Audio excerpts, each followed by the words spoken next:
Chapter 3: The Island That Breathes. The Bone Orchard was not on any map, not even Peter.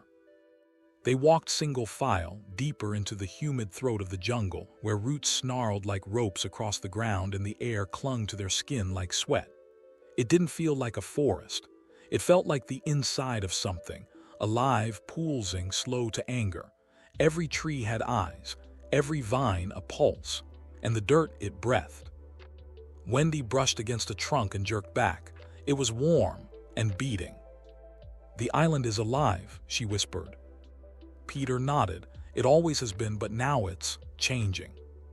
Tinker Bell moved ahead of them, eyes sharp, wings twitching like antennae.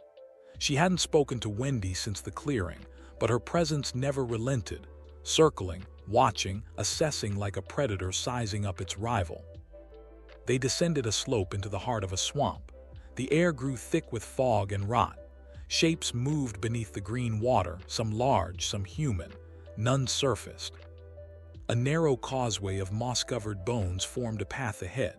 Femurs, jawbones, ribs, all bleached by time, arranged like a spine through the marsh.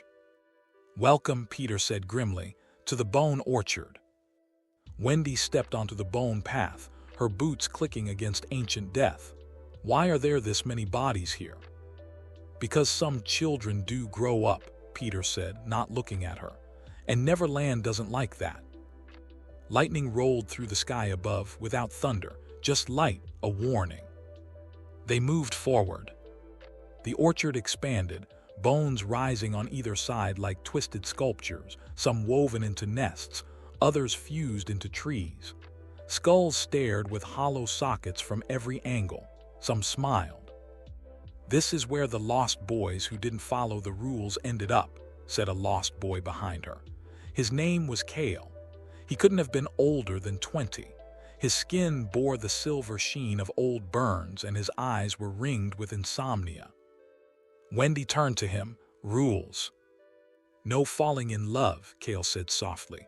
"No wanting to leave. No remembering home, and above all, no growing up. Peter punishes them." Peter's head turned slowly. "No," he said, "Neverland does." They reached the center of the orchard, a clearing ringed by stone monoliths. In the center, an altar of twisted iron. Upon it, what remained of someone. Ragged clothes, a rusted hook. Peter stared at the corpse. Hook had left this. "A message?" Wendy asked. Peter shook his head. "A lure." The wind shifted. The bones around them rattled, individually then all at once, like keys shaken in 1,000 hands. The jungle fell silent. Then a voice. "Lost are we." The words did not come from a direction. They came from everywhere. Peter's dagger was already in his hand. His eyes narrowed. "Show yourself, James," he growled. A shadow peeled from the altar. Not a man, not a ghost. Both. Captain Hook emerged wearing no pirate garb, no flamboyant hat. Just black leathers cracked with age, stitched with sinew. His left arm was gone, the replacement not a silver hook, but an articulated claw of bone and shadow. His face was gaunt, eyes sunken but blazing, and his mouth too wide. Wendy stepped back. Her body wanted to run. Her mind froze. Hook said, smiling, "The girl." "Don't touch her," Peter said coldly. "Touch," Hook laughed. "Peter, my boy, I'm past touching. I only consume now." Kale raised his blade. "We should run." Too late. The ground erupted. Vines lashed from below, tearing through the bone path, flinging lost boys into the air like dolls. One screamed. Another vanished beneath the swamp. Wendy ducked instinctively, but the vines didn't reach for her. They reached for Peter. "Go," Peter shouted. "Get her out of here." Kale grabbed Wendy's wrist and yanked her backward through the altar's ring. The jungle warped around them, branches elongating into corridors, light flickering like fireflies before a storm. Behind them, the sounds of battle, screaming, clashing, the shriek of something that wasn't human. Peter didn't call after her. He was fighting the island itself. They ran. Branches scraped their arms, roots tried to trip them. The forest was reshaping, resisting escape. Tinker Bell burst overhead in a streak of light, her form flaring white-hot. She shrieked in Fey, words Wendy couldn't understand but felt like razors in her skull. "She's summoning something," Cale shouted. "Don't look up." Wendy, of course, looked up.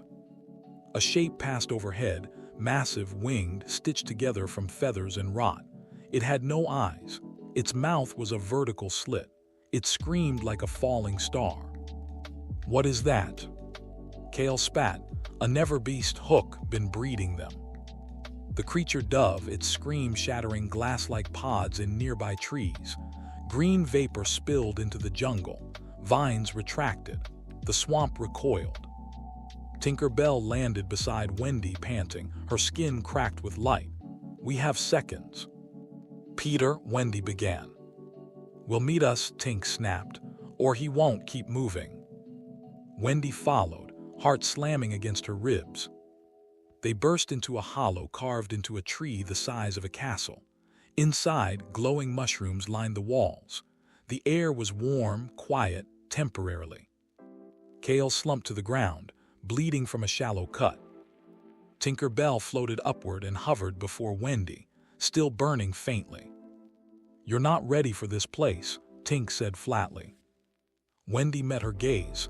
"I didn't ask to be brought here." Tink's lips curled. "But you didn't say no either." The glow dimmed. Tinker Bell turned away. Minutes passed, the silence swelled. Then the shadows at the hollow's edge parted. Peter stepped through.